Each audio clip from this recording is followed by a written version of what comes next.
Bismillahirrahmanirrahim. Assalamualaikum warahmatullahi wabarakatuh. Alhamdulillahi rabbil alamin. Wassalatu wassalamu ala rasulillahil karim. Wa ala alihi wa sahbihi ajma'in. Wa ba'd. Saudara-saudariku, semoga kita semua senantiasa diberikan kesehatan oleh Allah Subhanahu wa taala, kemudahan dalam beraktivitas dan keberkahan dalam menjalani seluruh kegiatan kita. Sehingga dengan itu kita berpeluang mendapatkan bekal terbaik yang dapat kita bawa pulang kepada Allah Subhanahu wa taala demi meraih rahmat dan surganya insyaallah. Teman-teman, di antara perbuatan yang dinilai mengandung dosa yang amat besar di sisi Allah Subhanahu wa taala adalah dosa pada perbuatan menghilangkan satu nyawa. Dalam bahasa kini sering disebut dengan pembunuhan. Bahkan pembunuhan ini selain dikecam dalam Al-Quran, diberikan satu peringatan yang sangat tegas, juga digolongkan oleh Nabi SAW pada satu di antara 7 dosa besar yang membinasakan. As-sab'ul mubiqat. Membinasakan boleh jadi dalam arti hadirkan satu hal yang tidak nyaman dalam kehidupan di dunia, membinasakan ketenangan, membinasakan kebahagiaan, membinasakan satu harapan, dan juga memberikan satu kondisi yang binasa saat kembali pada Allah Subhanahu wa taala di akhirat kelak.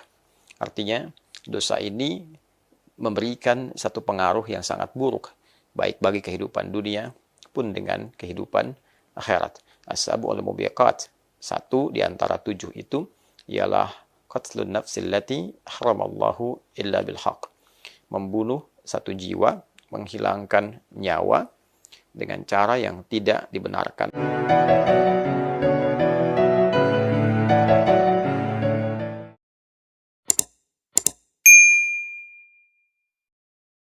oleh hukum, oleh ketentuan yang berlaku.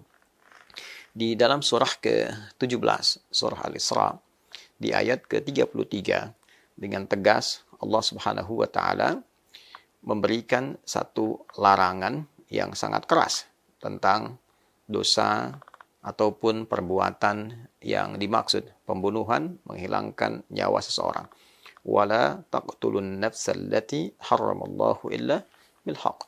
Dan janganlah kalian sekali-kali menghilangkan nyawa seseorang, membunuh seseorang, kecuali pada sesuatu yang dibenarkan oleh ketentuan yang berlaku, oleh hukum yang berlaku, dengan alasan yang dibenarkan. Bahkan dalam satu kasus di Quran surah keempat An-Nisa, di ayat 93, jika korbannya adalah korban dari satu pembunuhan berencana, bahkan dia adalah sosok yang beriman, seorang muslim, seorang beriman pada Allah Subhanahu wa taala, maka terdapat 5 ancaman bagi pelaku pembunuhan berencana yang korbannya adalah seorang muslim atau bahkan orang beriman pada Allah Subhanahu wa taala. Allah menyampaikan, "Wa may yaqtul mu'minan muta'ammida." Dan siapapun yang melakukan pembunuhan dengan sengaja, pembunuhan terencana, dan korbannya adalah satu orang beriman, sosok muslim yang yakin dengan ketuhanan Allah Subhanahu wa taala, maka apa yang dia potensi dapatkan? Fajazauhu jahannam. Dia terancam dengan neraka jahannam, bukan sekedar neraka, tapi neraka jahannam. Khalidan fiha. Dijamin kekal di dalamnya. Wa ghadiballahu alaihi. Dia mendapatkan murka Allah Subhanahu wa taala. Wa la'anahu, dan ia dilaknat oleh Allah Subhanahu wa taala. Kemudian yang kelima, wa a'adda lahu 'adzaban 'azima, dan dijanjikan oleh Allah siksa yang sangat berlipat. Ayat ini tentu turun untuk memberikan kesan pencegahan yang kuat pada satu hal yang sangat membinasakan. Membunuh seseorang dalam kehidupan di dunia ini tentu memutus harapan ia untuk mengumpulkan banyak nilai-nilai kebaikan, memberikan kontribusi yang positif dalam nilai kehidupan berkemanusiaan, membunuh cita-cita dia, membunuh menghentikan semua proses kebaikan yang mungkin sedang ia tenun. Dan tentunya juga membunuh, menghentikan berbagai macam ragam kegiatan positif, amal soleh yang mungkin sedang ia siapkan. Untuk itu, kemurkaan Allah lahir dengan menghadirkan 5 ini, sekaligus memberikan sebuah pengingat. Jangan sampai terjadi hal yang demikian. Sudah menjadi fitrah dalam kehidupan kita bahwa setiap perbuatan yang buruk itu, yang kadarnya bisa menghancurkan, memutus berbagai harapan, atau extraordinary crime, tentu ancamannya pun sedemikian tinggi. Pembunuhan, narkotika, dan kegiatan-kegiatan sejenis mendapatkan ancaman yang tidak ringan di dalam pasal-pasal hukum positif. Undang-undang, kitab undang-undang hukum pidana, bahkan terancam juga dengan pidana mati. Oleh karena itu, wajar jika hukum dunia saja sedemikian ketat, maka hukum akhirat pun sedemikian dahsyat. Apa hikmahnya? Hikmahnya adalah saddu dzari'ah. Dalam ilmu usul fiqih, untuk mencegah seseorang bertindak di luar batas kewajaran sehingga terperosok pada resiko yang demikian besar. Nah, untuk itulah kemudian hukum ketat dihadirkan supaya tidak dilakukan. Artinya kalau ada orang yang sengaja melakukan dan telah mengetahui ancamannya, telah mengetahui potensi hukumannya, maka orang ini memang sedang berada dalam kondisi di luar batas kemanusiaan. Untuk itulah bagi kita yang berkehidupan, hadirnya ayat-ayat ini, hadis ini, sekaligus juga bahkan pasal dalam undang-undang yang kita dapati di negara kita, Negara Kesatuan Republik Indonesia, dalam hukum positif, kitab undang-undang hukum pidana, memberikan sebuah langkah pencegahan kepada kita, memberikan satu gambaran perisai kepada kita agar tidak terjebak pada perbuatan-perbuatan yang bukan sekedar merusak, tapi dapat menghancurkan masa kini dan masa depan. Yang kedua, bila pun ada orang yang telah masuk pada lingkup itu, maka tetap ada jalan untuk kembali. Sepanjang ia berkehidupan, Allah masih memberi kesempatan kepada siapapun agar ia mau bertobat, mau kembali untuk mendapatkan perubahan-perubahan, pencerahan-pencerahan yang mengarahkan ia pada jalan hidup yang lebih baik. Quran surah ke-39 misalnya, Az-Zumar di ayat 53, ketika Allah berfirman, "Qul ya ibadiyalladzina asrafu ala anfusihim la taqnatu min rahmatillah. Innallaha yaghfiru dzunuba jami'a." Muhammad sallallahu alaihi wasallam katakan, sampaikan, viralkan pada seluruh hamba-hambaku. Duhai hamba-hambaku, Allah langsung memanggil. Duhai hamba-hambaku yang telah berbuat dosa yang begitu berlebihan. Israf, berlebihan dalam berbuat dosa. La taqnatu min rahmatillah. Jangan putus asa dari rahmat Allah Subhanahu wa taala. Allah memberikan kesempatan untuk kembali memperbaiki diri, membuka lembaran hidup yang lebih baik, memperbaiki keadaan yang sebelumnya bahkan berada dalam kondisi yang gelap. Innallaha yaghfiru dzunuba jami'a.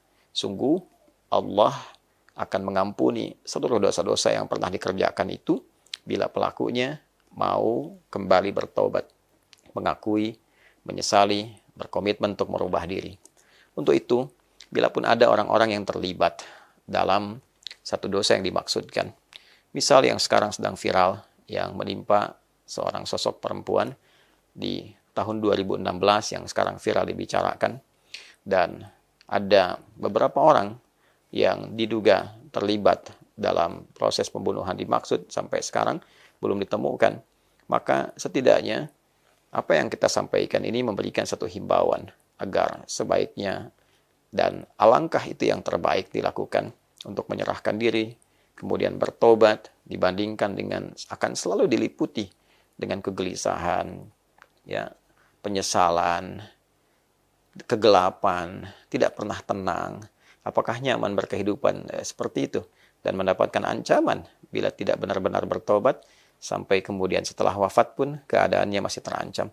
Akan lebih baik bila kemudian berusaha memperbaiki diri, menyerahkan diri, memperbaiki hidup, meminta maaf pada keluarga korban, minta maaf pada masyarakat yang mungkin juga terdampak pada hal demikian. Setelah itu berusaha untuk membuka lembaran hidup yang baru, menunggu waktu kapan kita kembali kepada Allah dalam kebaikan, dan semoga dengan itu Allah mengampuni kita seperti apa yang telah Allah janjikan dalam firman-Nya.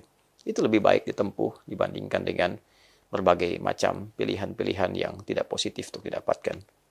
Pun demikian, bagi siapapun yang hadir di sekitarannya, akan lebih baik untuk bisa mendorong para pelaku, orang-orang yang terlibat demikian untuk memperbaiki diri, alih-alih menutupi atau juga menyembunyikan atau bahkan mengubah sesuatu yang tidak pada tempatnya. Tentu ini akan menimbulkan dampak baru, dosa yang baru, dan yang paling beresiko adalah menimbulkan satu potensi yang tidak baik untuk semuanya saat kembali kepada Allah Subhanahu wa Ta'ala. Karena siapapun yang berperan memfasilitasi pada satu keburukan, ia tidak akan lepas dari konsekuensi dengan orang yang melakukan itu semua karena peran-peran yang telah ia lakukan. Untuk itu, saudara-saudariku, jauhi berbagai tindakan-tindakan merusak, menghancurkan. Jangan sampai terjadi, apalagi seorang muslim yang menghilangkan nyawa orang lain. Dan bila pun ada yang terjadi hal yang demikian, segera bertobat, segera perbaiki, segera kembali pada jalan yang benar. Dan semoga Allah melindungi kita, melindungi bangsa kita, melindungi negara kita, merukunkan, memberikan kedamaian, dan meridhai kita semua sebelum kita berpulang kepadanya. Semoga bermanfaat. Adi Hidayat. Assalamualaikum warahmatullahi wabarakatuh.